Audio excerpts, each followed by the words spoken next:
Hey, how's it going? It's good, man. Sorry for making you wait. How are you doing? No, that's okay. Yeah, so Joey, you're a lot of things, right? You're a content creator, an entertainer, a video editor, as well as an incredibly highly regarded competitive Pokemon player. How exactly did you fall into this position, line of work? Well, honestly, I really just started uploading to YouTube. One day I just saw on I was basically playing through my Pokemon games, right?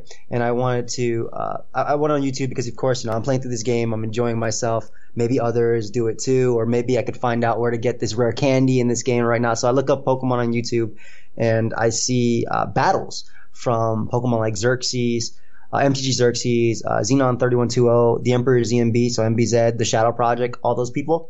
And I see them uploading, and I'm like, I play, and at this point I already started playing Pokemon on like Shoddy Battle and whatever, which was the thing before Pokemon Online, which was the main place to play on your browser before Pokemon Showdown, which is like the most popular one right now.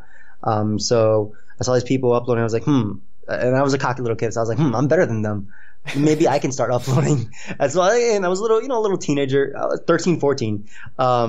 So I was like, so I figured out how to upload to YouTube.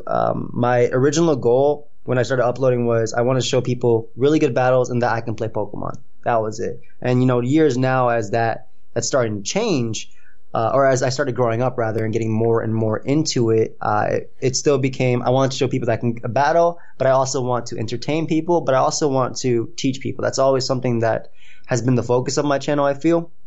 Even from the start, even when I was a little kid, I'm pretty sure the reason I want to show people me battling because I want people to get better as well. Like, I always loved coming home from like track practice or something and hopping on Shoddy Battle and playing Pokemon, and I loved a good battle. I love winning a good battle. Don't get me wrong. I loved winning a good battle. Losing was something nobody likes doing, but I loved playing these good battles, and I wanted to eventually be someone that I wanted to also be somebody that people would look up to eventually for that. And I guess as I kept going and kept uploading, it eventually became that, and people actually start watching my channel now. So that's pretty cool. I've always thought of it as really cool, and I've always felt that I'm pretty blessed to be in the position I am. And basically, I just kept grinding, playing Pokemon. That's really all I'm doing. Well, it definitely sounds like you've worked for it, and I know watching for a long time, you've definitely worked for it. Which of those titles do you kind of relate to the most? So, entertainer, creator, influencer, teacher, tutor. Which sort of resonates with you the most? I guess people would say these days maybe an influencer. I've had 2 series on my channels called To the Top, where one of them was like more of a joke series, or was a joke thing where I wanted to see if we can get Amapom from the never used tier to the underused tier, because I was tired of people talking crap about my boy Amapom. It's a cool Pokemon. I always loved it since DBP and Diamond Pearl Platinum when the games came out. And this movement started as a joke, right? But I was like, oh, this is the month of the monkey. It might be the year of the dog, but this is the month of the monkey. And by the end of the month, that Pokemon had 8. It was number 8 in usage in UU, and it jumped up 2 tiers. So I guess these days I really do have some influence or some pull on that. But the biggest one I always wanted to be known for was content creator, because I love making videos. It's so fun because I feel like when you see an actor like on a movie in a big stage, right? That's amazing because they put their heart and soul into this acting, assuming it's a good movie or whatnot. They put their heart and soul into this acting, and then you get to see their finished product, right? But this also has a lot to do with the editing, the directors and all that. This is mine. This is my work. I'm the one playing on Pokemon Showdown. I'm the one giving the commentary. I'm the one editing in the music after, editing the fade in, fades out, my outro, my intro. So I always wanted to be, and I hope I am known as a decent content creator. I've always been a fan of quality over quantity, but these days I'm a fan of both. So because I believe that you can put out good quality videos and in good quantity as well. I pride myself in being able to upload 2-3 times a day, every day.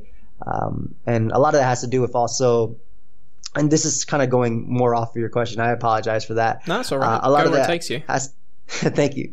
A lot of that has really to do with like the fact that you might have maybe little Tommy, right? Little Tommy just had a really bad day at school, right?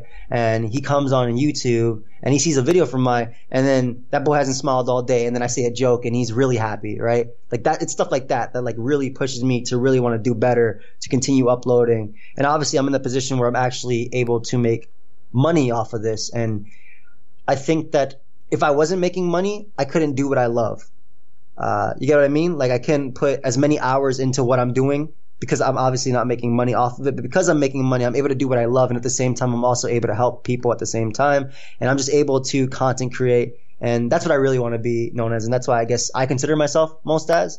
And then the term Pokemon Master seems so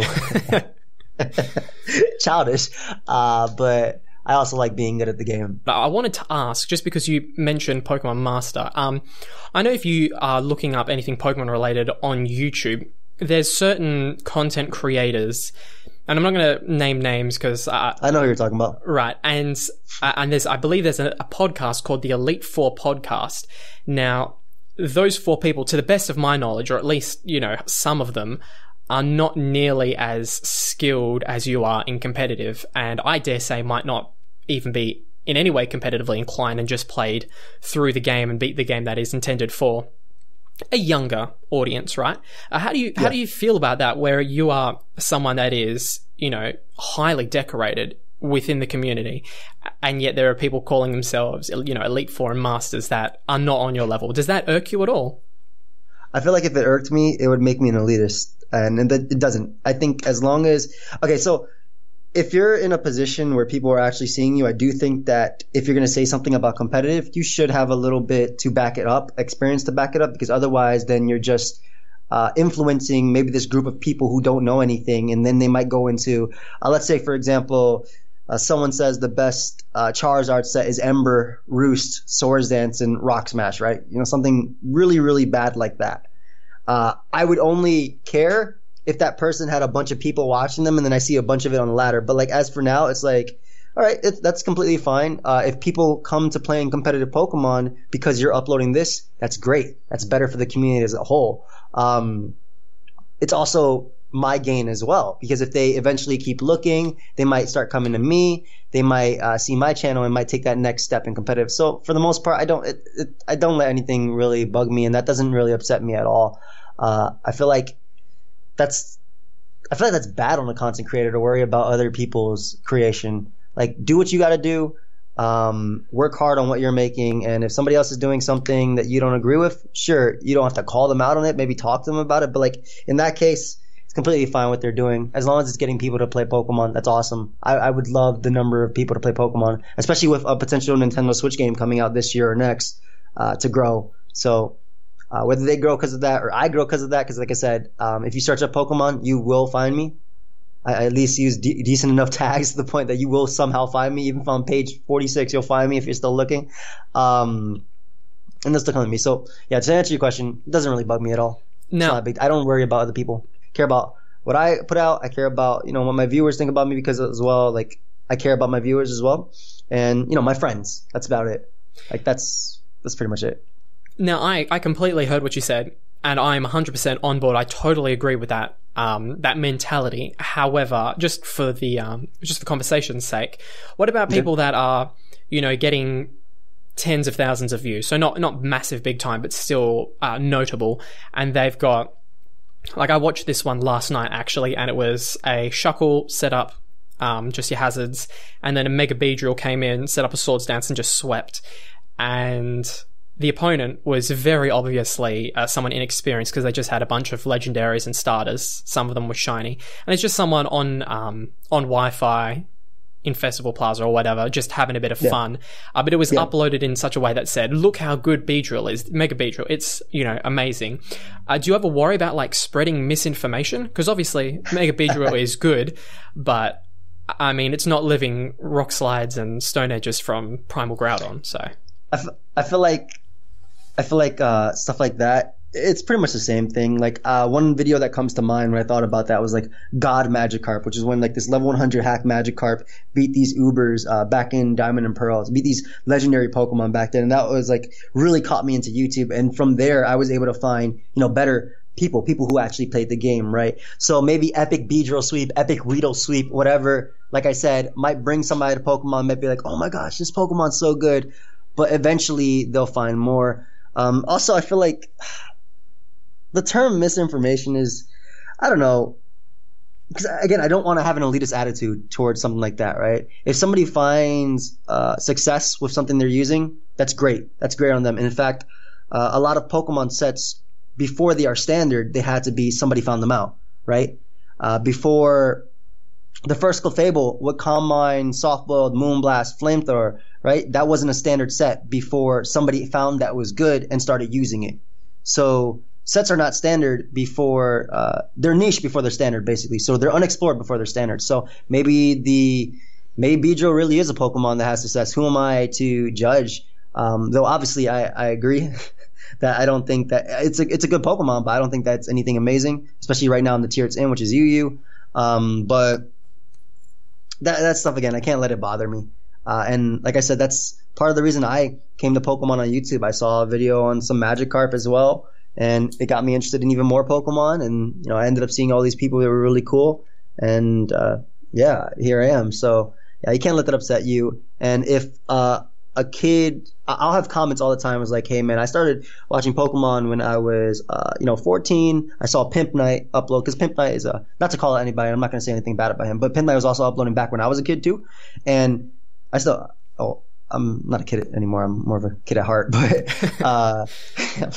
he was uploading back then, and he was like, hey, I used to watch his, and I used to love his little epic sweeps, and I thought they were really cool, but I really want to try competitive Pokemon, and I stumbled upon your videos, and I've been watching you for about a year now, and I feel like I've gotten a lot better. So it's stuff like that. Like, can't let that stuff worry you, because that's might be someone's gateway to Pokemon. Yeah, that's exactly what I was going to say. You, from what it sounds like, you don't see it as, a negative. It's just a gateway. But I kind of like that you mentioned Pimp Night, because there was a time where I really didn't like him, because I thought what he was doing was disingenuous almost, because, generally speaking, Magikarp's not going to sweep all these legendaries. But more recently, I've been thinking, in part due to the way I'm writing questions, but it just made me think, well, what he's doing is entertainment, right? It doesn't have to be. Yeah, exactly. It doesn't have to be, high-end competitive. He's just doing entertaining. It's not the same thing. But moving back into the main questions, this is a difficult question, right? Because it requires a bit of, self-evaluation and introspection. Okay. But what qualities of yours do you think are part of the reasons that you've amassed such a large following, and a loyal one at that? I'm really optimistic. I think that's a big one. And I'm also consistent. I think I'm genuine. I'm genuine as well. Like, I'm myself, no matter what, as I keep playing. Like, maybe I'll get hacked or lucked in a battle, and I'll be like, it's okay. It's whatever. Yeah, it doesn't really matter. Like, obviously there's times I do get frustrated at the game, but for the most part, I try to be respectful to people. And I also try to keep it with like what the video is about. Now, obviously, if I have my friends in a video with me, we're just throwing banter back and forth at each other. We're talking crap to each other.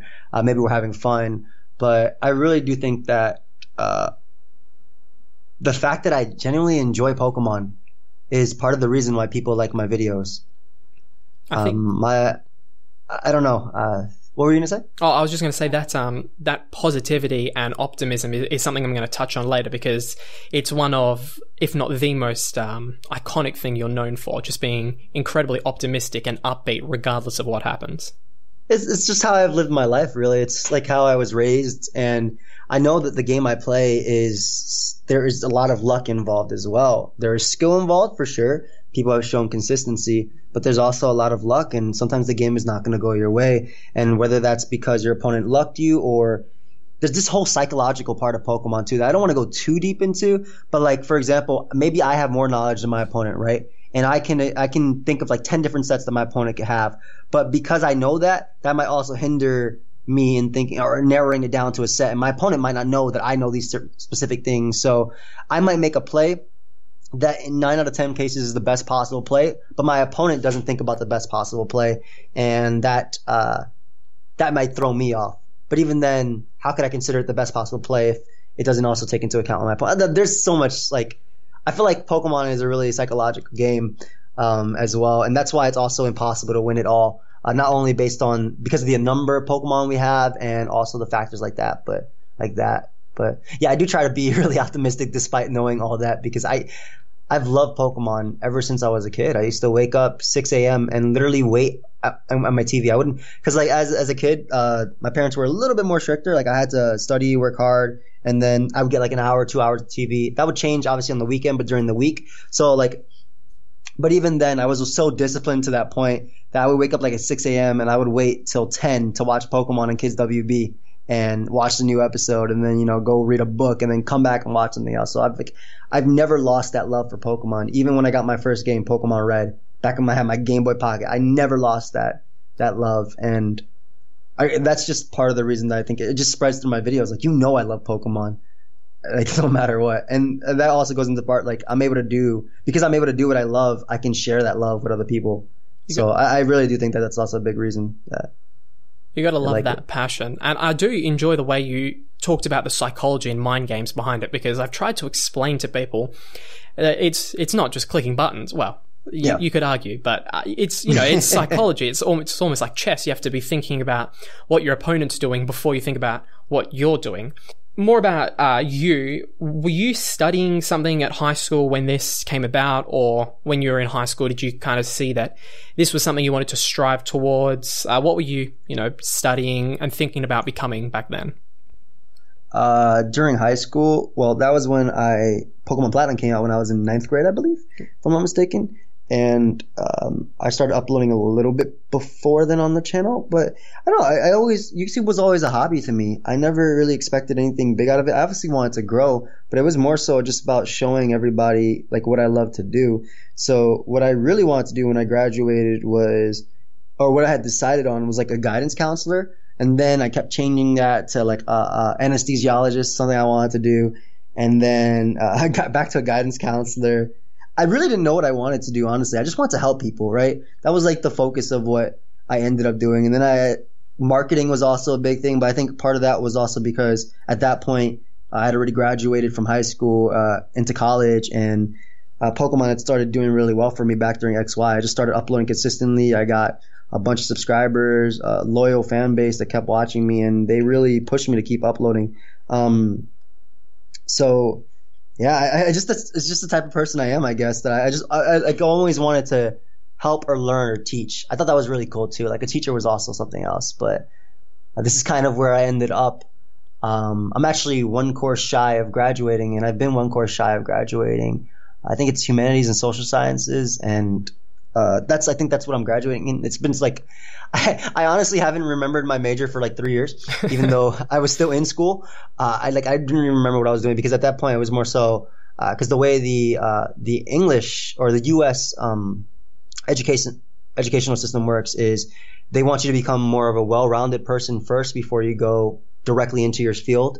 Right? So you have to get all these prerequisites, basic English. I took like 10 different English courses, math, statistics, all that stuff, social sciences, psychology, sociology, all that stuff, right? Humanities.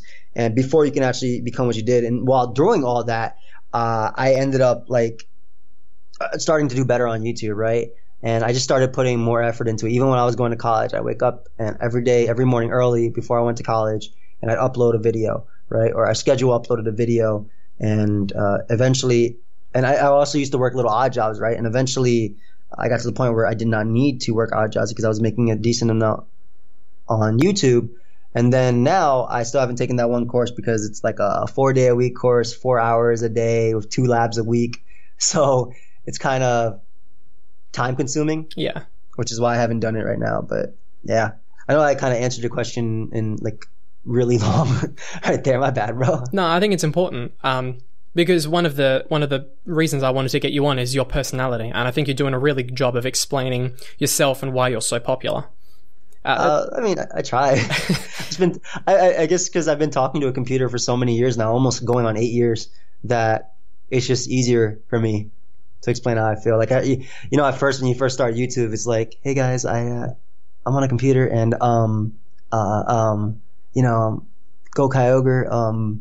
But now it's like I can just talk as frequently as I want. It's like I'm literally I in my mind, you're a person. You are a person. Right. Thanks. Hopefully you're a person. I mean, you could be a robot. It's whatever. I don't judge. But like, if you're someone I'm talking to, and it's just easy. Like it's easy now. So thank you for saying I'm good at explaining. Well, this is what I try and do. You're most welcome. Speaking of popular, what you're doing at the moment in terms of content creation online, it's currently pretty popular and well known at the moment. Online entertainment, all of that, even though it's still pretty new. Do you ever have difficulties explaining what you do? Not necessarily to other people, but on like legal documentation, leases, things that require you to state your occupation? Not so much. Like before, I put it as a hobby, right? But now I put it as an independent. Now for like, I guess my taxes, I would put it as an independent, and it's really not that hard. I feel like obviously I can't put like content creator because I feel like they wouldn't understand that. But just an independent. You're a businessman, entrepreneur. Right. That's probably something I would like put it as. If anything, because I do stuff with YouTube and Twitch, and I have a little like stuff I do on the side as well. A few little business stuff I do on the side. Nothing illegal, by the way, but no, just like I imagine like merchandise and shirts, right? That sort of thing. Yeah, yes, exactly. And on top of like I have business partners around the world that I work with. A few other things. I can't bring too much detail as of right now, but in the future. Definitely. Something to look forward to. Speaking of leases, I believe you recently were engaged, so congratulations. Thank you so much. If you don't mind me asking, how did her family react to kind of understanding what you do for a living, and how supportive have both her family and yours been since starting up to doing it full time? All right, well, I was in high school when I first started, right? So the first few years were go to bed, it's 3 a.m., stop recording, stop talking to your computer, right? As it eventually started earning money, they started more so, hey, like, how's it going? How's YouTube doing for you? How's it? Do you need any help? This, and this. And this is before I was even earning like a good amount. This is just like earning, money to the point where I didn't have to work in like a restaurant, right? It's like, how's it going? How's it doing? And they'd always been supporting me. I obviously immediately when I made money off of that, or even when I had money off of a regular job, I started paying my the electric bill because I was the one obviously running it up, my phone bill, and whatever else I could help my parents with. They didn't need my help, but obviously that's something I'm gonna do because they raised me and they're great people. So as supportive goes, always been supportive. As far as my fiance and her family, first time I brought Marlene, which is my fiance's name, to my house. I didn't have a car back then, and my mom drove us home, and she said, hey, Joel's a Pokemon master, so that pretty much came out immediately. So there was nothing I could do, and I explained to her, yeah, I do YouTube and whatnot. And she'd always tell me, like, I was wondering, me and the girls, like, because we have a mutual group of friends, it was like, me and the girls were always wondering how you had money, because they didn't see me working or doing anything like that, well, as far as they knew. And so when the beginning, I didn't show her my YouTube channel. So her and her sister were always trying to figure out what it was. And eventually I got a little bit more comfortable with it. Showed her my YouTube channel, and they all think it's really cool. They support me of it. Everybody pretty much supports me, and yeah, it's really nice. I was able to actually move out last year. So I've been out for about a year. I've been moved out for about a year and a month. And even since then, my family has always been supportive, checking up on me, asking me how I'm doing, if I need anything.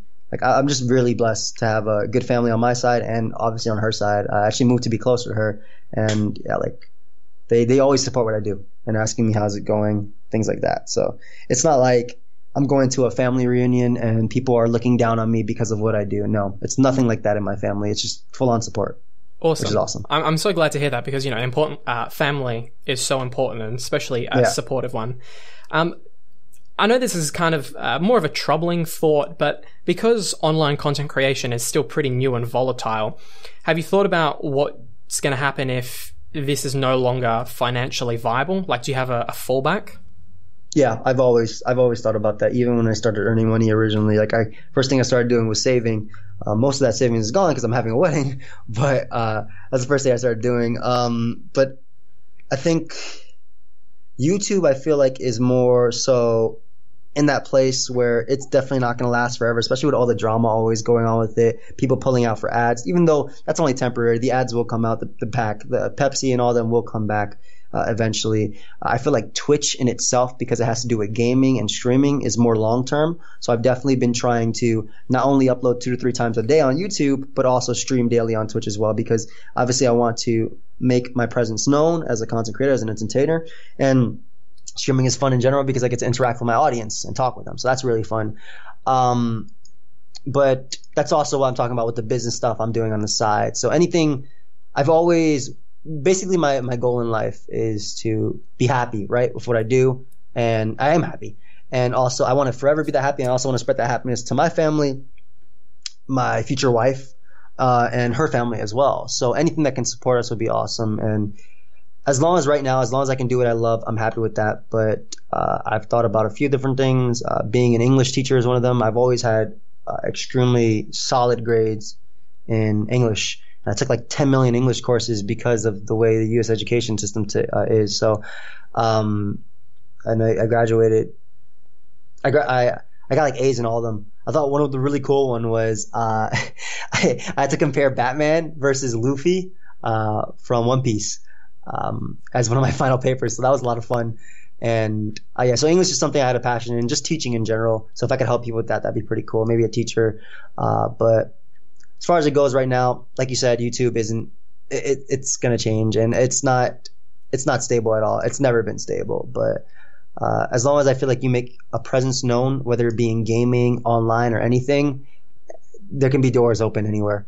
And in gaming, I could work in gaming. I could work with the Pokemon company if I try really hard. And yeah, but like I said, the business stuff on the side, I can't. Like I said, I want to talk about it, but I can't. So I always want to talk about it. You would aim to stay in the entertainment field in some capacity, or would you be, comfortable moving back to something like teaching, something more traditional? I feel like I could reach and help more people in this field, which is why I like it, and I also feel like it's more enjoyable, and also rewarding. Obviously, teaching will have its own rewards. If I see a student who struggled at first and then started doing better, I probably couldn't help. I probably do like a lot of Pokemon references too while teaching if it was English or anything, honestly. But that's just the person I am. But I would love to stay in this type of field. I've always worked really hard because I believe, obviously, I want to stay relevant, right? But I work hard and upload because this is where I want to be. So in order to stay relevant, you have to be consistent. You have to be up to date with things, and that's just always why I've kept doing it. Like I've uploaded daily, even when other content creators haven't. A lot of Pokemon content creators are taking a step back. They're not enjoying Pokemon as much, which is completely fine. I completely understand that. But me personally, no, I love it. So yeah, I would love to just keep doing this as long as possible. Now, apart from the whole entertainment aspect, do you think content creation has any transferable skills? Like, do you consider yourself more understanding of the technical side of computers as a result of what you do, or is there anything that you've learned from this that's not entertainment per se that it could help in another field? For sure. Obviously, computers is a big one. You nailed it on the head. I can take apart a computer and build it easily. I've done it twice, 3 times already since having this. So that I feel like also this has helped me a lot with Google searches, if that makes sense. I feel like some people don't know how to look up things, but me, I can probably find exactly what I want to do. Like it's like maybe you want to look up something like some sort of electrical pipe or something. You needed something fixed, like, and you just look up electrical pipe. What do I do? But I would like be able to find exactly what it is, and I've known I would. Another big thing is, and I think this applies everywhere. Patience is a big one, and you learn that a lot. Especially when you sometimes get those comments that, are there to irk you, right? Or they're saying something. I feel like YouTube does make you stronger as a person. And that is definitely a big skill that can transfer to any job, because if you're going to work with people, there's going to be confrontation. Like you can't always get along with everybody 100% of the time. And that's another thing you learn. You can't please everybody, but you got to please the people that matter. That's a big one. So I feel like YouTube has taught me that. And just, I don't know, a lot, like a lot with the internet, like I feel like even like web design, even sort of graphics type thing, or even making a video for like a film or something or an entertainment, like that's something I could even see myself doing, because I've just been doing stuff like that for so long. Right. So, and what about marketing skills is a big one. That's probably the big one. Just marketing, how to put stuff out there. I'm so sorry to interrupt you. No, that's okay. It just came to my head, like how to sell merchandise, how to put things out there, how to advertise. That's a huge one. So that could definitely work for like an advertising company or something like that. Well, I think at the moment it's quite an important skill set to have. Since you're technically self-employed, how do you organize and schedule your time so you don't get behind? Because I imagine when it's, I can sit down and not do anything today, there's probably that it's very easy to get behind and not do anything for X amount of time. So how do you maintain and use your time properly? Well, I mean, I've always had a very good work ethic.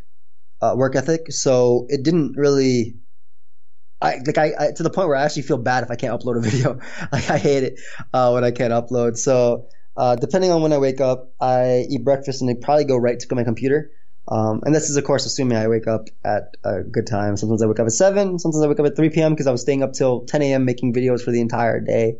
That's another thing. Like if I have, like let's say I'm going away for the weekend or I have plans or something, the day before I'll pretty much spend the entire day in my office making videos for tomorrow, for the day after. That way I don't have to worry at all about that. So I try to be ahead of stuff if I know that I'm not going to be there. Like for example, Monday I'm going to be home all day, so I don't have to be ahead on anything because I can use Monday to do all the videos for Monday and then even start catching up for Tuesday if I want to, because I know I'm going to be here all day. So it's all about just knowing what I'm doing that day or the next day and pretty much just planning accordingly. Like I said, my goal is 2 to 3 videos a day, and I've just been able to do that, just spending time wisely. And if I wake up early at 7, I can probably be finished and done editing everything by 11, eat food, and then do a stream. Then for that, I can use the rest of my day for anything I want. So it's just really about knowing how to organize your time and figuring out what you're doing, your schedule as well. The best part about being self-employed when it comes to this is not having a schedule, for sure. But then I also feel bad if I wake up really late and I don't get a video at 2. Like 2, 4, and 6 are like the times I like to get up my videos. So it's like, oh man, I'm sorry guys, the videos are so late today. But yeah, mainly just knowing that and just keeping account of that. Yeah, it's interesting. I've never understood, like there's a tendency to apologize about videos being late, and then people saying, oh, why do you upload it so late for me? I guess there's the mentality, and maybe you can give me some ideas as to why this is. But do you think because you upload so frequently, there's I have to watch it now, I can't watch it later because then I'll get behind? And do you think there's too much that you can upload to the point where you're overwhelming a viewer? I feel like that's just nonsense. I feel like the last part about overwhelming a viewer, because if, for example, I'll upload an hour-long video and it says, hey man, I would have watched this if it was 30 minutes, but I don't have an hour. I was like, well, why don't you watch the 30 minutes and then come back later when you have the rest to watch it? And I guess that has something to do with that feeling of being incomplete with something, right? Like that has something to do with humans on a psychological level. I don't know, but it's more so they're probably just getting used to the fact that I upload at 2, 4, and 6. So they'll turn on the computer, come home from school. Like the whole thing I told you about little Tommy, right? Yep. And maybe he had a bad day. He's like, man, dude, you didn't upload. I'm so sorry. Like that's how I feel bad. Cause like if I get a video up at, let's say 9 p.m., right? 9 p.m. Eastern, that's like 5-6 hours. That's the next day for my European viewers, right? Maybe that's great for my Australian viewers. But outside of there, I feel like people expect too much, and I don't want to say it's okay to expect from people who actually do consistently do something. I think that's fine. I think it's completely fine. I don't mind my viewers telling me, hey man, where's the video, dude? I was looking forward to it. That's completely fine. But then when you're rude about it, it's like, bro, especially when it's something that you're getting for free. And like as a viewer, you're not paying. I mean, you are financially benefiting, but they're not having to pay to get your content. So it's just, free entertainment for them. Yeah, exactly. Even the whole thing of ads, right? Like the way I do my ads, I'll be completely transparent. 5:15, 15:30, 25, 45, and if the video keeps going longer, like that, right? That's 3 ads, right? 3 5-second skippable ads. So you're giving me 15 seconds of your time to watch a 30-minute video. And that is how I benefit from it. I just want to say about that because they're technically watching it for free. I mean, if they're using ad block, whatever. Even some viewers are really nice and say, hey, yeah, I use ad block all the time. Let me subscribe to you on Twitch. So they actually pay me via that, right? They're grateful in that way. But even then, I don't know. Sometimes people forget I'm human too. I sometimes have things to do.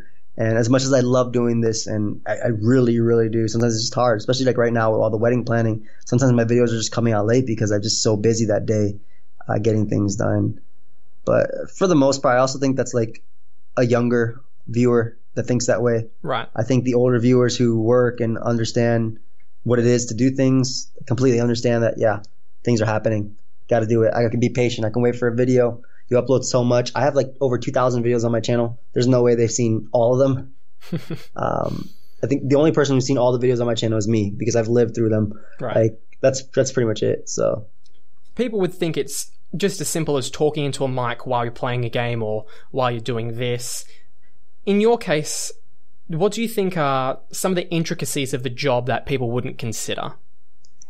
Well, as for me, because I'm an entertainer, also looked at as a high-level battler, a big thing is explaining why I'm doing this play and explaining what's going on the screen. It's not just like, for example, it's not just narrating, right? Or it's not just, narrating would be like, don't take it like reading a book, right? Like if the first line of the book says Jack and Jill went up a hill, and I see that on the screen, I'm not saying Jack and Jill went up a hill. No, I'll be like, okay, so Jack is going to come out here, and he's going up this hill because, they have to fetch a pail of water, and they need this water so they can feed their plants, and this hill is really steep, so it's going this and this. So it definitely takes more so of I'm trying to explain it in depth, but I'm also trying to explain it in a way that people will understand it, so a very basic way that people will understand it, because I want people to learn from the video itself. So it's not just me turning it on and saying, I'm going to go for flamethrower. Okay, he went for will-o-wisp. I'm going to go for hydro pump. Okay, he went for recover. Like, I'm not narrating what's going on. Right. So you're explaining at the same time. You're trying to teach. Exactly. Is what you do... sorry. No, go for it. Is what you do something you would recommend to people to strive for as a career? Or do you think it's too volatile and fickle for it to be something to aim for? I don't know. Honestly, you find your niche in content creation, I think, yourself, right? Whether that be respected for being a battler. Let's take Blunder, for instance, right? My friend ThunderBlunder777. He's known for being a good battler, but he doesn't explain himself in his shut on lives. He tells stories, talks about things, talks a bunch of crap to his opponent, about his opponent, and people like him for his personality, right? They go there for that personality, to be entertained. They don't always go there to find a good thought process. But then you go to my buddy Mr. Jambad, and Jam is really similar in narration that it comes to me. Jambad's about thinking long term, explaining why he made this play, what he's going to do, and I'm really similar to that, right? That's just something we found our niche in. This is what we're good at, and this is what we do. But then you take somebody else, and they might be more so of entertaining, even if they are good. And there's nothing wrong with that at all. In fact, it makes it easier for me if the person wants to find something like that teaches them versus that entertains them. And you can definitely mix in both, I feel, too. Because being good at a game is entertaining, I feel. I've been watching Ninja play Fortnite before I even played Fortnite. And now I'm playing it because he plays it, and he's amazing at it. I'm always so impressed by it, right? And he doesn't have to explain anything. He's just talking about whatever he is. But then again, that type of game is different, right? He's just shooting people and knocking them out. But there's also little intricacies, like he's building forts. He's I never called it. He's building stairs, setting traps, using grenades and whatnot. And there's all little things going into it. But his niche is that he's really entertaining and he's really good at the game. So if anybody else wants to do that, let them figure out what they're good at. If they're not good at that, maybe they're just good at telling stories. Great, they're entertaining to listen to. Maybe somebody will find that. You find what you're good at, figure it out yourself, and you work on it. That's it. That's an interesting comparison. I wanted to talk about toxicity and happiness because at face value, you appear to be a very happy person, especially playing a game that tends to be unfair and toxic at times. How do you manage to stay so positive and happy in a game that can just be so unjust? It depends. I feel like that has a lot to do with what the meaning of the game is, or the purpose of the game, rather. If it's just me on the ladder and it's not like Road to Top 10 where the goal is to me to hit top 10 on the ladder, if it's just me doing a casual showdown live, there's no point in being angry. That's just wasted anger. I want to win, obviously, but if I lose, I don't lose anything. Whereas if it's a tournament game, best of one, right? If I lose, I'm out of the tournament. So that upsets me, right? If I get lucked in that. And I'll do my best to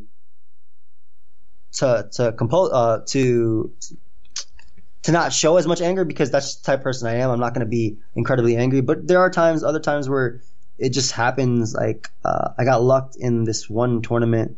It was the UCL semifinals, and I got crit. My Pokemon that literally 6-0'd my opponent's team, and it crit me, and I spent like the last 10 minutes of it just talking. But it wasn't me talking crap about my opponent at all. It was just me venting about how I felt like, this was I felt like this is a big waste just to be lucked here, and, it kind of sucks. But that's Pokemon for you. At the end of the day, I got to remember that. This is Pokemon. It happens.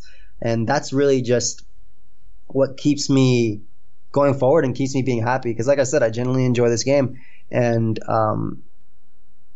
sometimes I'm going to get lucked. Sometimes the luck doesn't matter. And if I'm in a great mood that day, I ate a great breakfast. I'm about to go on a date with Marlene after. That's not going to ruin my mood.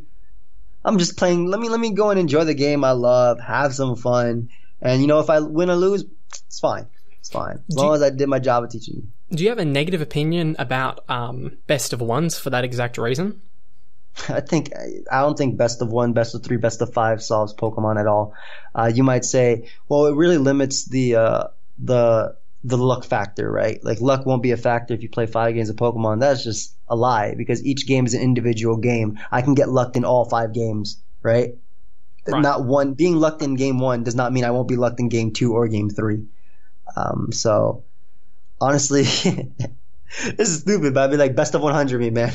Because at least the odds are that I'll win the majority of them in that way. But best of 3 aims to fix the team matchup and fix the luck factor, but it really doesn't.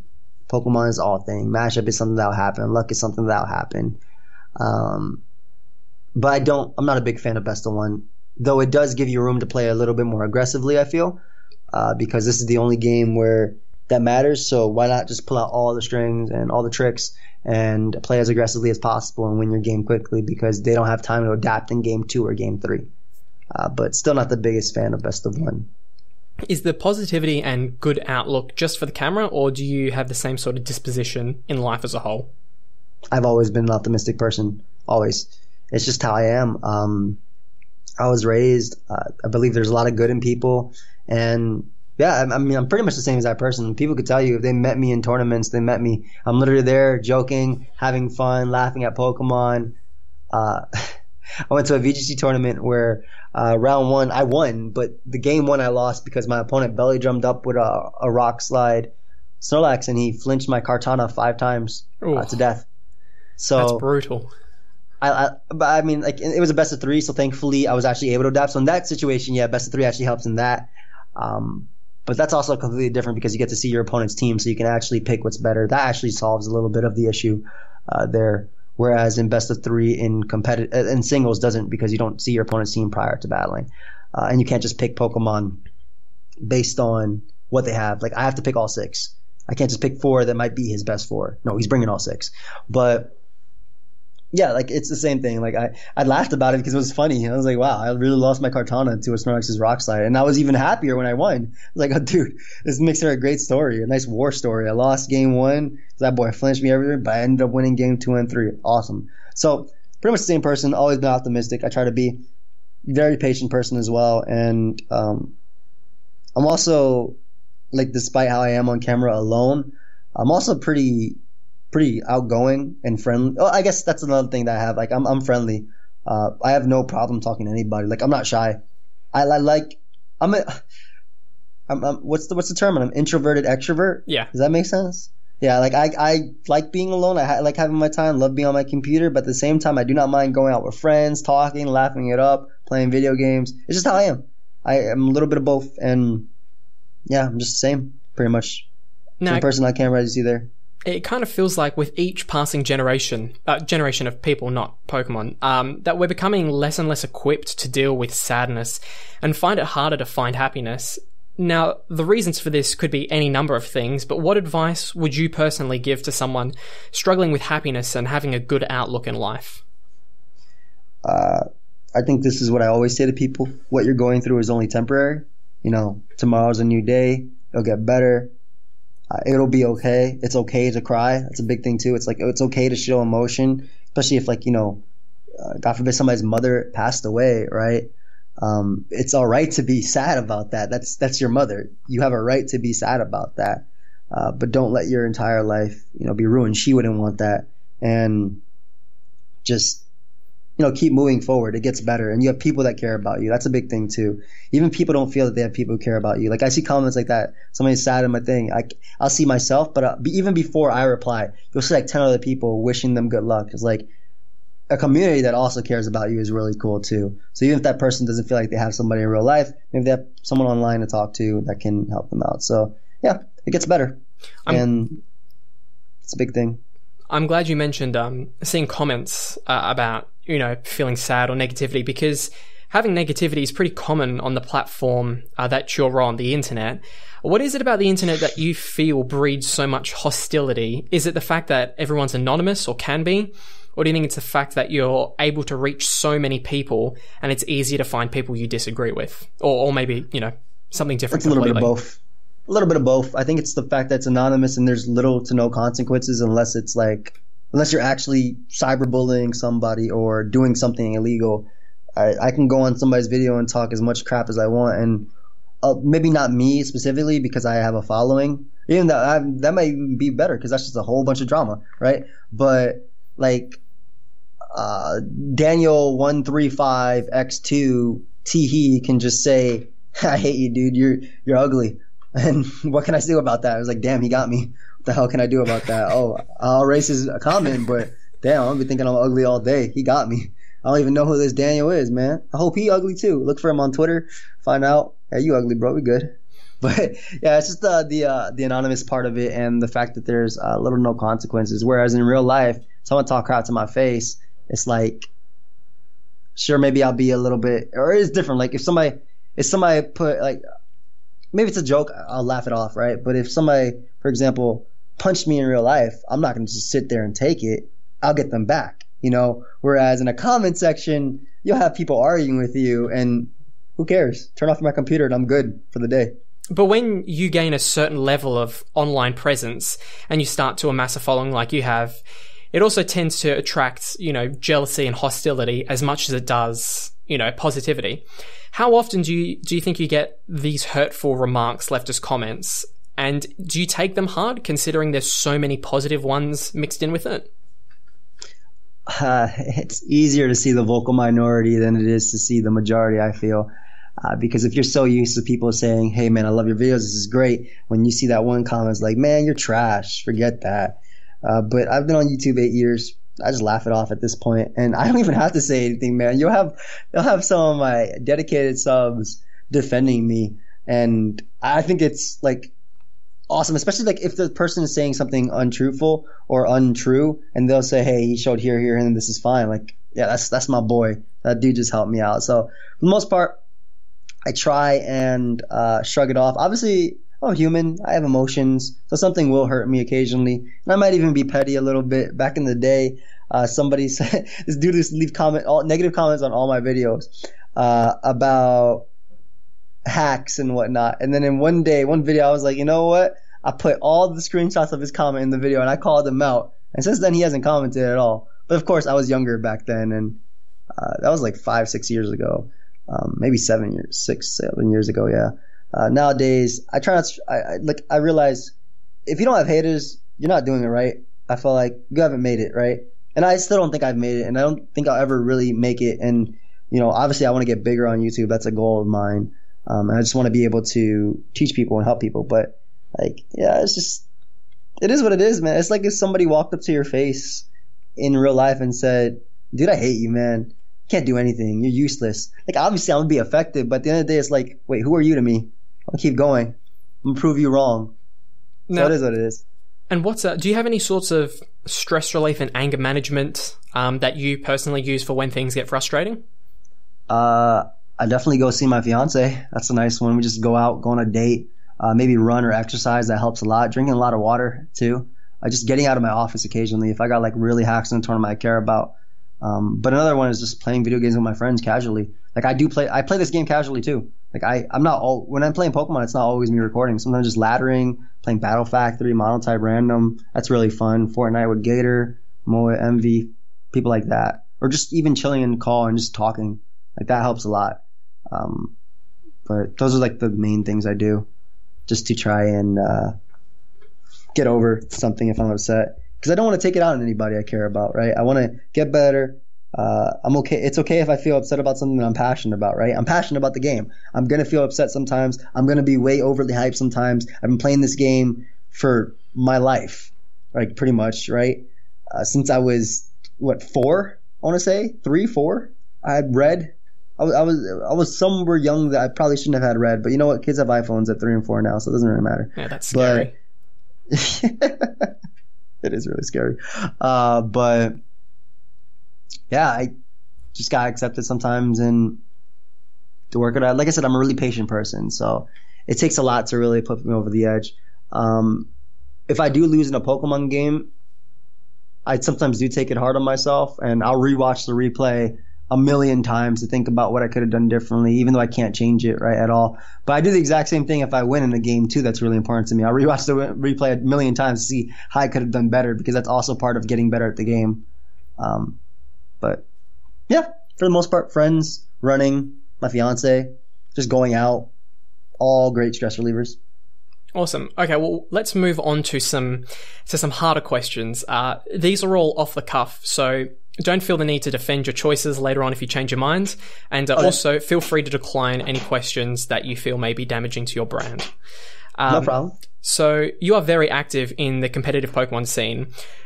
Be honest, how good would you rate yourself? Top 5, 10, 20, 50? Just because I don't know many people, maybe top 50. Like, because I don't want to get like. I feel like a giant tournament would be needed, like a year-long tournament playing a whole bunch of different games would show anything. But I think I've had enough showings to know that I can at least somewhere in top 50. I think that's fair enough. Okay. And speaking of top players, if you had to choose, someone or a couple of people who are the best in terms of team building, versatility of play style, adapting to new gens, and just in raw wins, who are some of the top players you feel? Top 5. Mr. Jamvad is a great builder and player in tournament. I love watching him play. Love watching Blender play. Part of the reason I actually play tournaments is because I go to the chat and see Blender hyping me up. Like, that's like the best part. And I do the exact same thing when he plays. Like, we go on, he looks at the Smogtor chat and he's like, oh my God, Blender's a god. Yeah, look at that. And he does the exact same thing for me. That's the best part. BKC, Blazing Cake and Chicken. Awesome builder, great friend, amazing O-Gens player, and I trust him with teams like that. Hugo would definitely be an old school one that I thought was amazing. And even a good friend as well. He went by the name Great Bastard, and just a great builder and player. And maybe last, I want to say that there's a lot of people, because there's a lot of people that I actually trust for teams. I'll just name the last person, like a couple few. Like, I trust Star Master for teams, Flame and Victini. Maybe these are probably people that, like, who the hell are these people? But if you go on Smogon, you know who they are. So Star Master, Flame and Victini, Brofist, obviously, like some of the big people that I definitely trust for squads, and I enjoy using them, and I respect them as battlers as well. And of course, my other friends like Crashing Boom Bang, and a bunch of VGC players as well, though I'm pretty sure this is more focused on singles. But yeah. Controversial, we didn't hear CTC in that list. I was actually looking at him on my Discord right there on the side. I think he's a great builder when he really does put his mind to it, though. Right. Are there any things that are currently banned from OU that you personally don't agree with? I'm pretty neutral when it comes to bans. I think everybody knows that about me. I don't mind a metagame where Mega Kangaskhan and Mega Blaziken and Aegislash and Landorus Eye are all allowed. Hell, I even want Deoxys normal in OU just because I wanted to play around with it. But that's also mainly because, like I said, I love Pokemon, so I want to have fun. But for the most part, I think it's fine. Maybe introducing something, maybe like the Coco Loco method, which is banning, this is the UU local method, which is banning broken threats immediately just based on face value, and then within the months adding one in, testing it out. I think that could be really cool for shaking up the metagame. But for the most part, nah, it's whatever. Like I said, I don't really care about ban. I don't care if a Pokemon stays or goes, because either way I'm going to play the game. That's always been my thought process. Now, there was an interesting video you did, I believe, as an April Fool's video some time ago. Yeah, Giratina. How do you actually feel about that? You know, jokes aside. That mon was broken. That mon did not deserve to be in this tier. You can't kill it with anything. It was broken. But like I said, like I've always loved stuff that shake up the metagame, because I think it's a lot of fun. Having like when Marshadow came out, there were 3 days, right? My first video, it's enter Marshadow. Marshadow comes out. No. My first video is a Marshadow moveset, right? Then I have an enter Marshadow. My third video is welcome to Uber's Marshadow, because Marshadow got banned. So, like, I love Pokemon that come in and shake up the metagame, and they're so fun to use at first. But if they are broken, and I guess for the metagame's actual, health, ban them, I suppose. I don't know. Like I said, I'm really neutral on bans. I don't care if Pokemon stays or goes, because I like playing the game either way, and I'll play with the broken mons if they are broken. Now, on the other side, do you think there's anything that's currently in OU that's just unhealthy? Maybe something that there was a vote for, but it stayed, that you think is just, bad for the metagame? No, not at all. Even Landorus with 60% usage, it's the glue of the meta. I compare it to Snorlax in Gen 2. Snorlax in Gen 2 is the undisputed king. It's on 100% of teams for the most part. And it's amazing, but it's not broken, right? It's amazing at what it does, right? In Gen 2, it can use Lovely Kiss, so it can put you to sleep, Curse, Belly Drum, a whole bunch of stuff like that. Double Edge, Thunder even for Cloyster, Skarmory, stuff like that. And that's really going into Gen 2 meta. But Landorus, it's a staple on teams, and it also holds back a lot of Pokemon that would otherwise be broken with Landorus gone. Pretty much every physical attacker, Terrakion, Charizard, Hex, things like this. The metagame would be completely wild with it gone. But I also don't believe that because of how the metagame will change is a reason to keep a Pokemon around. But I also don't think it's not broken. Like, it's beatable. It's just extremely good at what it does, and it just does so many roles that it should be on most teams. I love how this question was, is there anything that's, broken or survived a vote, and you went straight to Landorus? Because there's not really anything other than that. Maybe Ash Greninja. I still think that thing is a little bit too much for the tier. And even at times, Magearna and Tapu Lele. But I guess we've at that point in the metagame where we've pretty much adapted to it. Okay. And we can outplay. Do you personally feel there are any changes to the Smogon banning or tournament processes that you would implement? So change how tournaments are run or banning is conducted? I'd best of 3 most tournaments, especially like, even though the team ones, the ones that are singles are usually best of 3, but team ones are like, because you have a team of 12, they're usually best of 1. But I'll take my battle versus Gondra, for example, or Black Oblivion this year, where I didn't play bad. I just didn't have a good matchup. Like, they had a Pokemon that I could not do anything to, and that's going to happen when you can only pick 6 Pokemon and there's over 700, right? Pokemon. But I'd make it best of 3, which wouldn't, like I said before, it wouldn't necessarily make it better. I could have 2 bad matchups and just lose. An example of that would be my OST game this round. My opponent brought Rain when I had nothing for it. And I think Rain is broken, though. I think Rain Mega Swampert is broken. Like, the playstyle itself is just busted.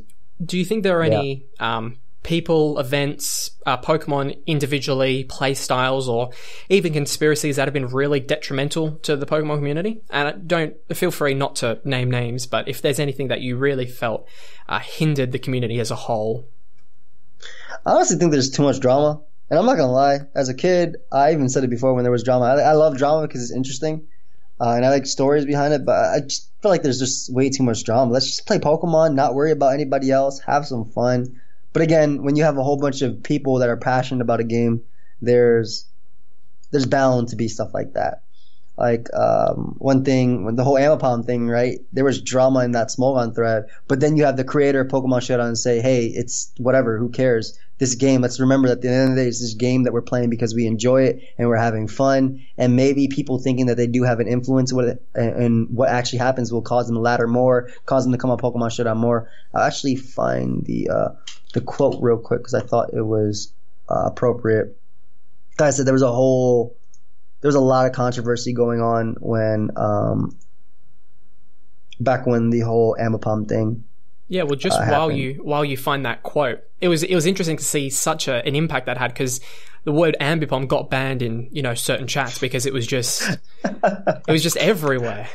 I didn't ask for that. Like I didn't care about the UU room at all. I just wanted to have fun. Like I really just wanted to have fun, and that's what I wanted to get out of it. But it's cool to see that how much influence it actually had and how it actually ended up.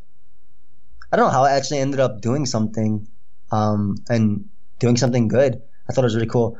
Pretty much, the quote was because they were discussing removing quick rises, and what quick rises were is instead of the 3-month period in between where we have these tier shift changes, they're every month based on if something is used less or more, it actually rises up. That way you don't have to wait an entire thing. It's not a full tier change, but it's little ones. And he was saying, I don't mind removing quick rises, but also I don't think Ambipom jumping to UU is a bad thing necessarily. Let people have fun. Let people screw around. It's a game. Having fun is kind of the point. Maybe people will play more if they feel like what they actually do has an effect on tiering, And I really like that philosophy that he had because it's pretty much what I thought too. Just have fun. Let's rock the world a little bit. Let's play a little bit and just have as much fun as possible and enjoy ourselves, Yeah, well, you definitely had a very real impact on the metagame. Speaking of metagames, Showdown's constantly coming up with new other metagames for people to enjoy. Have you had any hand in creating one, or have you had any ideas for your own? I don't think I've ever had an actual hand in creating one. Maybe influencing which one got picked, because sometimes they do vote on what's getting picked. But if I had a metagame, well, the one that NJMP currently does, which is like BL Ubers, where you can use certain Ubers or certain legendaries that are not used as much in Ubers in a team, I think that would be pretty cool. That'd definitely shake it up. Maybe a draft league style thing on Pokemon Showdown could be really fun too, because I think draft league is really fun where you're actually drafting Pokemon and you're seeing exactly what your opponent has and what you have, and you're building teams based on that to counter team each other. I think that's a lot of fun. So a metagame like that being a staple on Showdown could be fire. Of course, I don't know how they would implement that. I do love that they implemented Battle Factory though, and mono-type random battles. Those are my two favorite things to play on Showdown. So besides that, I don't know. I was going to leave this out, but I thought I might just pitch one to you while I'm here. Right? This is my OM of the month. We call it Cold OU, right? And it's OU, okay, except Hail is buffed to the point where ice moves get a damage boost in the Hail. And because if you look at it from memory, I don't know if it's changed. I don't think it's changed in recent gens, but Hail is kind of the worst out of all of them. It doesn't give accuracy or power buffs to different moves, I believe. Yeah, it only has Snow Cloak and Slush Rush. Yeah, so let's get an actual buff to Hail. Yeah. Okay, that's a cool one. Though if I would also add on make Hail last infinite turns then too, unless you set up another weather, because otherwise I don't think it's as, because obviously Sandstorm is great, right? You got Excadrill, you got Sand Veil, you have Sand Rush and Sand. What's the other one? The one that actually, it's not Sand Power, but it's the one that Sand boosts your Force? power as well. Sand Force, thank you. It's the one that boosts your power, and then you had Pokemon like Lanners back in the day are abusing that, right? And the big thing about that is Tyranitar is such a great Pokemon that it's good with it. Excadrill is such a great Pokemon that it can abuse it, right? And then in Rain, obviously, you have the double Swim, and you have the Rain boosted power. And also at Sand, you have the Spadef boost. And Sun, Fire is boosted, Water is weakened, and as well as the Chlorophyll, which is pretty cool too. So that's nice, and I agree with you. But there's also not very many good Hail abusers. Top of my head, Alolan Sandslash and Beartic are the Slush Rush ones, the one that get it. It's pretty much it. And then you have Snow Cloak on maybe Mamoswine, Frostlass, but I'd rather use Thick Fat. I'd rather use Cursed Body on Frostlass, and Ice Body on Walrein, which is pretty fun. That was a lot of fun on DPP Hailstall. Was honestly a lot of fun, especially if you get rid of the Tyranitar, because Hail was infinite back then, so you could actually stall somebody out with just the Hail damage while Walrein is slowly recovering everything. So Yeah, I buff it. I like it. It sounds a little fun, but make Hail infinite though. Yeah, definitely. Whatever to make ice, viable, and you can have it as like a winter special. Ice just needs some resistances too. Yeah. Same thing with Bug. Bug needs a buff too. Bug needs to resist fairy, or like Bug should resist fairy. Oh, yeah. That'll make Mega Scizor even better. Which is stupid because it's already one of the best Pokemon. But maybe Bug be super effective against fairy would be pretty cool too. Yeah, I don't know. I agree with that. Now we're getting into the hard-hitting journalism here. After the 2016 Cypher, which you were a part of, and great job, by the way. Thank you. Do you plan on being in the next one or doing anything else musical? The backlash of that was a little bit sad, I guess. Disheartening, I want to say. Because I guess Shofu and Shizzy hyped me up a lot. But the reason is because they know my work, right? They know what I do. So for Shofu, he loved my Cypherverse because he's been watching me for a long time, right? And I made so many references. So if you were sub to me, you love what I did. Like I saw this one reaction from the Wayne brothers, I think. I think that's what they were called, the Wayne brothers. Oh. And they were going hype over me because I was making references to stuff that has to do with my channel. But then the common person was like, man, this thing was whack, man. Why'd you even have him on the Cypher? So I was like, but I'll probably go anyway just to hang out with my friends. Yeah, I mean, it's sad because like on my show, I play a large majority of rap. And if you listen to your verse, it's like you're not on the same level as Shizzy and Shofu, but you're not. I mean, you're not a rapper, right? You're just there, you're having fun. It sounds fun. So yeah, I hope any of the backlash didn't dishearten you because, I mean, what's more important than going down there and having a bit of fun? It's not like this is an album that people are relying on making money. This is just you and some friends having fun. And even then, it was just like, it was based on my beat. It was my verse. It was like, it wasn't supposed to go hard and fast. It was supposed to make references to my channel and the things I do, and I loved it. Like sorry, but like I'm over it now. Like obviously it's like 2 years later, so it's whatever. And even then they were telling me like, dude, don't even worry about it. Who cares what people say. Yeah, well, I hope you didn't take it too hard because it's, childish.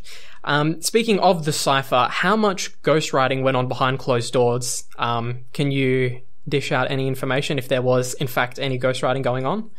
Shizzy wrote my verse. Okay. And is this common knowledge or just... I mean, I say it when people said, man, your verse is whack, bro. I was like, well, the dude who you're praising wrote my verse. So, I mean, I said it a few times.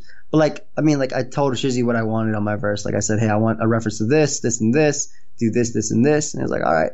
Like originally my verse was supposed to be half of it, and it was supposed to be the Pokemon rap tag that was going along. Like this little 1 minute thing where people tag you and then you rap. But I was like, hey, why don't we just do that? Shofu was like, hey, why don't we just put in the Pokemon Cypher? And I was like, okay, whatever, let's do it. More excuse to hang out. It was a lot of fun too because when I went to Shofu's house and recorded it, me, him, and Shizzy and our other friend Akamaru, we were just getting so hyped when I was doing it. They were just dancing and doing all these things. It was a lot of fun. So maybe I will do it. But as far as other people's verses, I'm not 100% sure. For the most part, I know they wrote their verses. Okay, and now maybe some of them would help. Now for one of the hardest questions, or maybe it's easiest. Why hasn't Blunder won a trophy yet? I had a tweet about it that said it's an inner struggle with him because he knows if he wins a trophy, he'll quit Pokemon, and he loves Pokemon so much, so he won't ever win a trophy. But it's more so, it's Pokemon, man. It's just to say the YouTube group, right? You have me, you have Chimpack, Blunder. That's a big one, right? Like us three, right? And a few of other us friends as well. Basically, we've all been in positions like in playoffs or in finals of a tournament where we just lost. Like Chimpack was in finals of the official ladder tour. Blunder was in finals of OST. I was in playoffs of like 2 Grand Slams and like a few other things as well. And we just ended up losing. I don't know. It's just a combination of luck and just bad matchups that just happen. Honestly, I kind of like Oh, sorry. Oh, what'd you say? I was say we kind of just call it like the YouTube curse.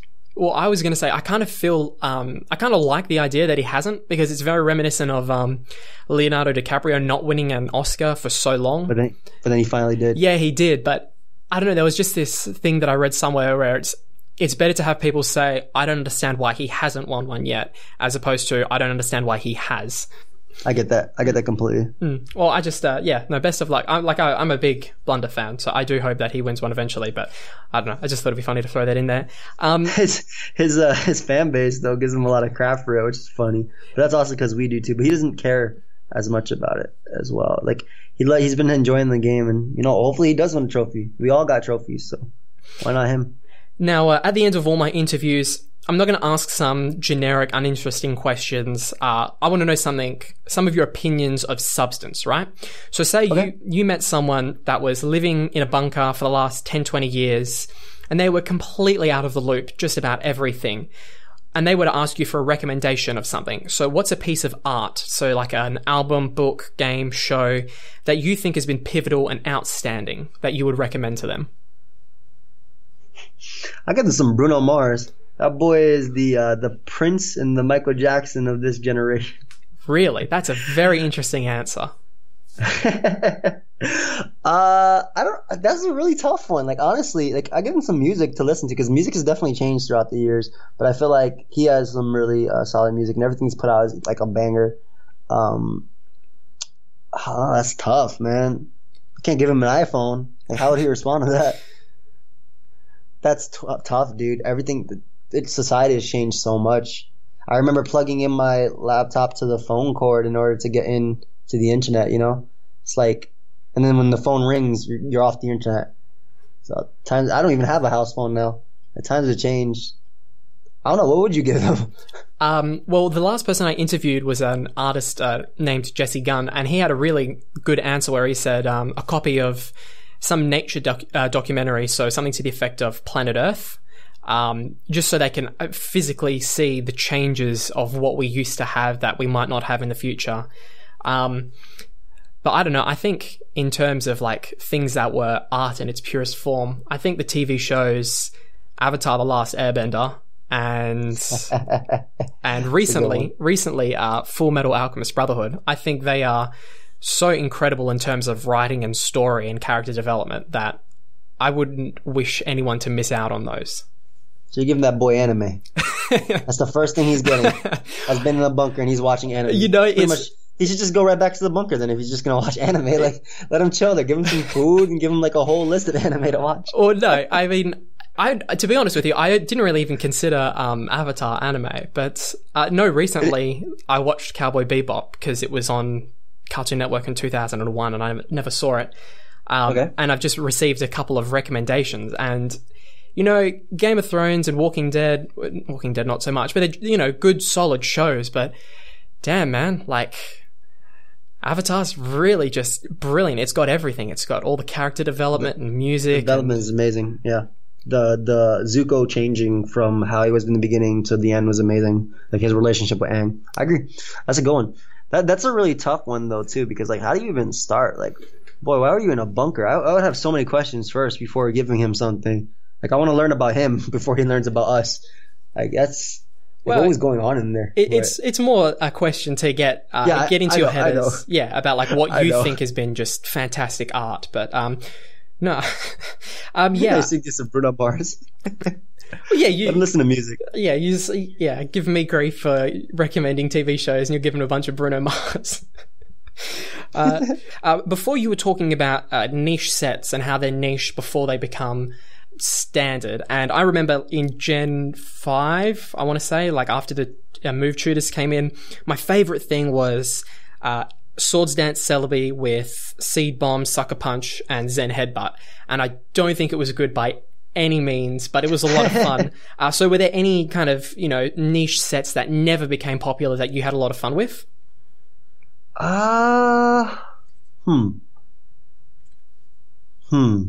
That's tough, because there's a few. Hail Mamoswine in Gen 5 was a lot of fun, because Weather Wars were such a big thing. I used my Mamoswine, like, I loved Mamoswine in Gen 5 because obviously Lanners was introduced in that generation, and the same thing just like now. You don't switch into its dual stab, especially because there's no Mega Scissor back then either, so it doesn't switch into Earthquakes, Life Orb Earthquakes. So for the most part, all you needed was Earthquake, Ice Shard, and then Icicle Spear, because I believe Icicle Crash is Gen 6.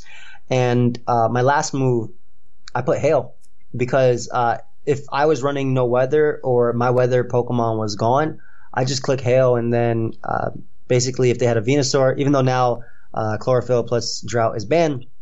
If they had a Venusaur, it wouldn't matter anymore because I just click hail, and then the point of it was just to get rid of the weather. So that was a really fun one. Another one I used in OU was the Archeops lead that's now actually known and popular in NU, or one of the leads that's popular. It was just Stealth Rock, Taunt, Head Smash, and Endeavor. And I used that back in Black and White OU before it became popular. And it wasn't popular in OU by any means. It was popular in NU and used as an anti-lead in NU, but it was still a lot of fun. And yeah, it ended up actually becoming popular, I guess. But yeah, the Hail Mammoth one has to be the number one. That's like easily it. Easily. One of the things that I've always loved about the Pokemon community is there's so much innovation into what becomes meta, right? And my favorite thing somewhat recently is the Tapu Koko with Electric Seed Hawlucha, right? And I remember... Gosh, I hate that mod. Well, I remember when the seed came out and I looked at it and I thought, oh, this will be useless, right? And now it's... now it's meta. So do you ever go back and look at items and try and think about how they can be used creatively, or do you have any similar sort of stories? For sure, but not. I don't think there's anything I actually ever regret. Like, for example, one of the things I made when Gen 6 first came out, and we got Charizard X, was everybody was using Dragon Dance swords, and I made Tank Zard X for my boy Hugo. So it was like a Will-O-Wisp fat set that could deal with Bisharp and deal with Aegislash and Pokemon that were loud back then. And the first time I actually showed it off, it did a lot of work. Another one was the Focus Energy Crit Kingdra with Agility, and Focus Energy Draco with Scope Lens, because they had changed the mechanics. Did you make that? Yeah. Really? I showcased it. Yeah, I showcased it on a video before anybody knew. Well, maybe somebody else had already used it too, but I was the one that showcased it on a video. Same thing with Tank Zard X. Like, I showcased it before it was actually popular or used. So, like, there's some things I've actually like had a con. Like, I don't think there's anything that I was like, okay, well, this isn't useful. So no, I'm not going to do anything, and then it ends up being standard. I don't think there's anything that I've ever been like that. But there's definitely sets that I've innovated, or at least helped innovate, and have become popular. Are there any? Have you had any ideas for items to be implemented? So, I'm sure everyone was thinking once the Assault Vest came out, a similar sort of thing for physical defense, right? Yes, defense vests. Yeah, I'm not saying that because that's a very obvious idea. But have you had your own ideas about any items you thought would be cool to implement? Oh, for sure. I did a top 5 video on items I would want in Sun and Moon, or also Sun and Moon. One of them was the Trick Room Extender, because Trick Room is a valid playstyle in VGC, but I want it to be even more valid in OU or in singles. So it basically, just like the Damp Rock, instead of just 5 turns, you get 8 turns of Trick Room, which I think would be a lot better. Might even make it Trick Room is already good. It's just an offense, right? But it depends heavily on Trick Room. So if you add all those turns, it could be even more broken. Like, imagine you set a Trick Room, then you have 7 turns for your Pokemon to do something, right? Because that turn counts as your first turn, so there's no 8 turns. The other one is the Ability Nullifier. So it basically just gets rid of your Pokemon's ability. They don't have one, and I thought that would be really cool on something like Slacking, who has an ability that hinders it. Regigigas and Archeops, all 3 of them, great stats, right? Great offensive stats. Archeops' case has a great stats and great move pool, but it's hindered by its ability to defeat us, so it gets to 50%, half to everything, right? Regigigas has slow start, 5 turns, can't do crap. Slacking can only attack 1 turn before it has to stop moving. So Ability Nullifier I think would be really, really cool. What about, would that be something that you could trick, or is that, not trickable? Yeah, you could trick it. You could trick it as well. I think that'd be pretty cool. Also, a mold breaker item. So it gives the Pokemon the ability mold breaker on top of what it has. Like, it allows them to break the mold. So I thought that'd be really cool on like Stealth Rockers and stuff that care about magic balance, or even in general. I thought that'd be a really cool item. Okay. Useful. Now, you before mentioned kind of some of the people that you were watching beforehand. I remember growing up, and one of the first PokeTubers that I really saw was NBZ, and that was just he was just my favorite for a long time. Are there any people that you watched as you were growing up and learning that you're now friends with and talk to regularly? Regularly, I mean, I've always been friends. I've been friends with Shofu for a long time, but that's definitely one. Like, Shofu had 2,000 subscribers, or less than that when I met him, and I had a couple hundred, I believe. So Shofu was a big one. MBZ as well. That was somebody I watched and ended up being friends with. I don't talk to him as regularly because he's not really in the Pokemon scene now, but we did talk a lot back then. Dangerous 36M, another person. Though he was a little bit more like he was uploading when I was uploading, but he's a good friend. And we haven't talked as much as the recent, but that was definitely one as well. But probably just MBZ is the big one. Besides that, a lot of them don't really upload as much besides me and Shofu, I want to say. So Shofu's also like, he's one of my best friends on the internet. I talk to him almost all the time.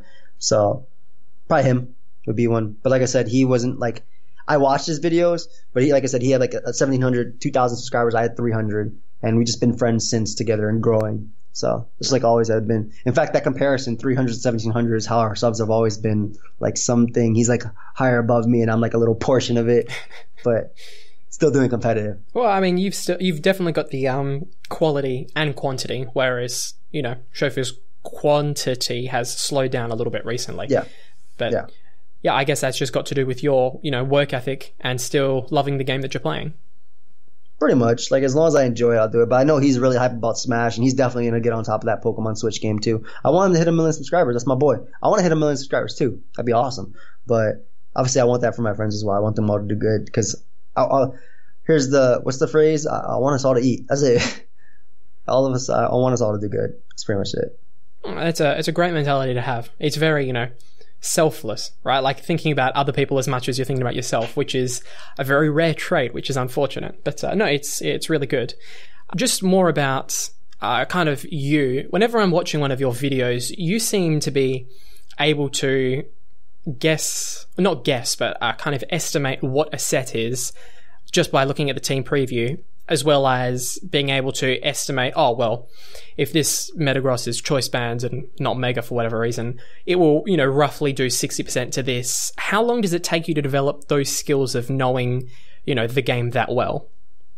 I mean, that's just really just playing, man. You get familiar with it. That's why laddering is actually solid. People give a lot of crap. The tournament players say, oh, the ladder is stupid, man. Why are you on the ladder? Yeah, well, because I was on the ladder, I get to see what this Pokemon did. And because I play all these tiers, I got to see what these Pokemon do. So it's mainly just like, I don't think there's any specific time for what happens, just as long as you're familiar with what happens. Like, especially if I've seen a team before, I can see the team makeup.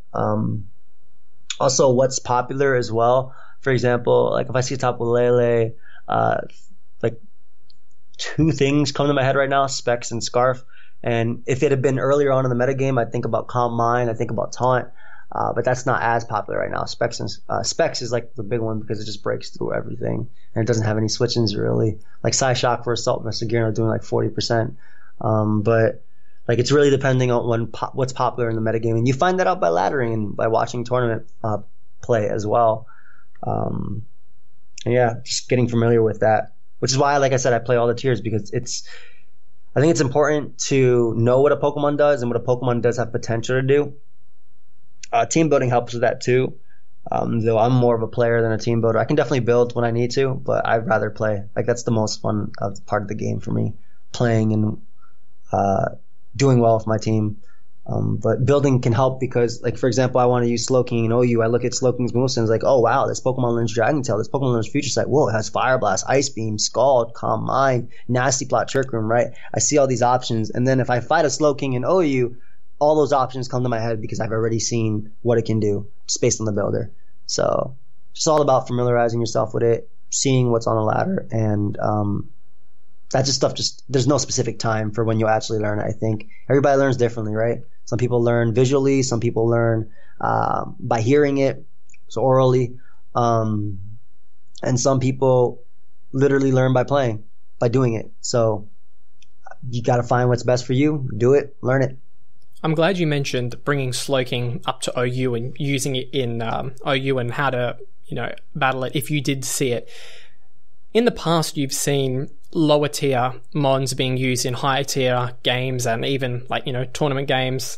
Like I know Jellicent gets used here and there in higher end games, and there was a few years back a Pachirisu that got used in I think it was a VGC game event. Yes. Yeah. How do you feel about lower tier mons getting used for those events? And do you use any lower tier, or do you have any inclination that I would like to use Mega Houndoom in an OLT game or whatever? It's really like just discovering what a Pokemon's niche is. Like, for example, that's also like looking at what your opponent can do as well, like looking at what their patterns and what they're doing, for example, in a tournament game, right? Like if I see my opponent is really weak to Trick Room and he doesn't like to bring good rock resist, maybe I'll bring a Stack Attacker to an OU game, even though Stack Attacker is UU, because it can set up Trick Room and it can click Stone Edge and Constant to Crush. I have no problem with it. I think it's really cool, especially if you find a Pokemon that works. Also, diversity is like some of the best part. For some people, they get bored when they see the same 6 Pokemon over and over, even though the tier is called overused, so you're going to see them over and over. But when you see something cool, it's really refreshing, and especially when it works. So I have no problem with it at all, and I'll do it myself as well. The big one I can think about that I did recently was Amapom. It's NU. I saw that it had a niche for UU because it can fake out, which is great versus hyper offense, has Technician, has Tail Slap now, so that actually hits incredibly hard. High speed, faster than most threats, U-turn, has Fire Punch as well for Scizor, Ice Punch for Gliscor.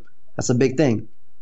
So now there's overused Pokemon, there's never used Pokemon, and then there's fake Pokemon. So I know that you're doing a Vega playthrough at the moment. Yes. Are you enjoying seeing all the fake mon, and are you seeing any that you think would be a benefit to the actual games and would fit into the games and the meta games nicely? I mean, I would be enjoying if I wasn't running into Nidorans and Hoo-Hoots every other time, but yeah. What's the name of that Pokemon? I have a psychic flying type on my team. It looks like a Pegasus, and it has like a really good move pool. It has like Recover, Air Slash, Heat Wave, Psychic. I would love to see something like that. We obviously have stuff like that in Sigilyph and. Oh, is that is it like Kingisis or some such? Yes, something like that. Yeah. No, it's the other one. I think it's the other one, not Kingisis. Oh, Unesis? Unesis, I believe. I think so. Something like that. Yeah, that'd be really cool to see that. I like the idea of what they do. I really like the ice type that I have on my team. It reminds me of Frostlass and has like Focus Blast and has a really good move pool. Like I wish Frostlass got Focus Blast. It'd be amazing offensively if it had it. Doesn't even have that good special attack, but give it a little bit better. Give it Focus Blast. Why not? Try it out. But yeah, I really love the concept of new mons because it's like having new Pokemon. But I don't think any fan game can really compare to the core Pokemon games just because there's so much thought given into them. And there's also a whole nother level of incitement, right? When I play a fan game, like, oh, cool, I'm going to play a fan game. This is new. This is interesting. But when a new Pokemon game comes out, I'm dumb hyped because this is the franchise I love, and they're coming out with a new game. This is amazing. Let me try this out. You get me? It's like I really understand. However, I'm not sure if I agree because there have been some incredible ROM hacks. Like I've been looking into it in the past few months, and there have been some that the story, the gameplay have been really, really in depth. And then you look at like Ethereal Gates and all that stuff, yeah. Yeah, and even Insurgents. Insurgents was like incredible. Not a ROM hack, but oh yeah, I know him. He's amazing. Like he is incredible as a person. Right, and you wouldn't get as hyped for something like Insurgents as you would say, Ultra Sun and Ultra Moon, because just looking at having played them all, the last few games have been, I don't want to say I don't want to say lackluster, but you definitely expected a lot more from Ultra Moon and Ultra Sun than we actually got. And so, sure. But you would still be more hyped for that than, Insurgents too. Of course, man. That's a core Pokemon game made by my favorite company. Wow, right? That's very interesting. That's just how it is, man. Like I'm really excited about that because I also get really excited about the competitive aspect of that, and because that's something I follow, and because a new game means new Pokemon or new move tutors or anything. That's awesome for me. It's like I get to keep doing what I love. Speaking of the competitive side of things, would you ever consider getting involved in, say, like Insurgents competitive scene, because it apparently has one, or even the CAP project in Smogum? Do you get involved in any of the fake fan-made metagames? Yeah. Me, MV, Key, and Moet. We all drew Pokemon for Creative Pokemon once. Really? Key drew this Pokemon called Ugly Fish, and then Bruxish ended up coming out, like, released the next year. So it was pretty funny because we always joke about, Key made Bruxish. But yeah, we do. We've tried, and they just have so many rules, man. We weren't good artists, so they didn't like it. But yeah, I've done that, and I wouldn't mind either being in a fan game. I think I was in a fan game, or I am in a fan game that my friend Zeph was making. I don't know if he ever completed it, but yeah, I wouldn't mind. Stuff is fun. There was actually a point in time where I was making one with a few friends online. Whatever happened to that? We never finished it though. Huh. We never finished it. I was working on the mapping, so I would always make the maps and stuff. It's a lot of fun. Oh, interesting. And is that something you'd ever pursue in the future, or is that Game maybe design? relating? Yeah. I don't know. I know Shady's doing that right now. That's pretty cool. And he's a good friend of mine too, so maybe I'll talk to him about it. But maybe in the future, if I ever had the time, I wouldn't mind designing a game. But I have a lot more fun playing than building, if that makes sense. So it's the same thing with Pokemon, even with sports, for example, right? Like, and I'll take building as the example of watching. I much rather play basketball than watch basketball. I much rather play football than watch football. And I'll say soccer because American, but I much rather play soccer than watch soccer. Because while it does sometimes get me hype, I enjoy being active and doing it. And it's the same thing with Pokemon. I rather play than build. I rather play the game than make the game. But if I had some part of it and it's like, that'd be my baby, right? That's like literally creating a video, but an actual game instead. I'd probably be hype about it. Probably be a lot of fun. Kind of glad you brought up sports, because that was kind of leading towards my final questions. There's this massive stereotype about, people that play games and, play games and make videos about them, that they're, a certain weight and a certain physical ability. But from the sounds of you and from what I know about you and, some of the people that also make videos online, you're all quite active. So is that a common stereotype that you get told that, you play games, so you're not very fit? Have you ever come across anyone, spouting that nonsense? Oh, for sure. For sure. People say that all the time. Maybe not to me, because like I've always just been an active person who does what he wants. I was a track captain in high school, played basketball every single day. And at the same time, I was also a nerd, right? I played my video games. There's nothing wrong with that. But I also graduated like a 4.0. So in high school anyway, not college is a different story, but in high school I graduated 4.0. So I did all these things, and maybe I'm not your stereotypical nerd, but I've seen it. At the same time, I'm not offended, but me personally, by it, because like, who cares what people think? But I've definitely seen it, and there are people that obviously do that, just sit on their computer, eat their Cheetos in their right hand, and play their video games in their left. And who am I to judge? But it's not, everybody's not like that. Especially nowadays, anime and video games are going mainstream too, because all these celebrities are talking about it, and everybody's getting into Fortnite because of Ninja. Like Drake is about to stream with Ninja, which is crazy. That this artist is about to stream with one of the best Fortnite players, in my opinion, the best Fortnite player and streamer. And I think that's awesome as well. I know I'm like going off of it and talking about how I feel about it. Go where it takes you. I think it's really awesome that, like, because these people that are higher up are being this influence, more people are getting into things like that. And there's nothing wrong with enjoying video games. Okay, this is the example I have. You're 45 years old, you came home from work, and you turn on your TV. What's the difference between you doing that and watching TV and me using my downtime and playing Call of Duty, right? Like, what the hell? What's the difference at all? That's a brilliant point that I don't think enough people consider when they're saying things like that. You mentioned Drake was going to be streaming Fortnite. I hadn't heard about that, but did you hear about, I think was it Snoop Dogg that was playing the SOS survival game? He was not playing SOS. He was smoking a blunt. He was hitting a blunt on stream, and it was a pre-recorded one. But it was still funny, man. He had no hands on the controller, just smoking and cracking jokes and talking. Because I just heard about it. That was sponsored, but I watched it live. It was funny. All right, but is the one with Drake sponsored? I don't think so. I think it's more so he likes the fact that Ninja's amazing at Fortnite. And Fortnite's about to blow up too, because it's coming out with a mobile release. So I'm really happy for Ninja, because he works so hard, and he always streamed 8-9 hours a day, even before he got as big as he was. And this is what he wanted to do, so I'm really happy for him. But it's really cool, because the fact that he will do that, and then the whole mobile thing, it's going to bring a lot of people to that game. And maybe one day he'll like Pokemon, and I'll play Pokemon. Well, I mean, it wouldn't be the first time you've done cross-platform. Didn't you do a video with Zero from Smash? Zero? Yeah. Yeah. Zero's a good friend of mine. I also talk to FaZe Banks a lot. We played Pokemon before as well. There's a lot of low-key Pokemon fans out there. And originally, Zero and I got in What'd you say? Are you just trying to bring them out?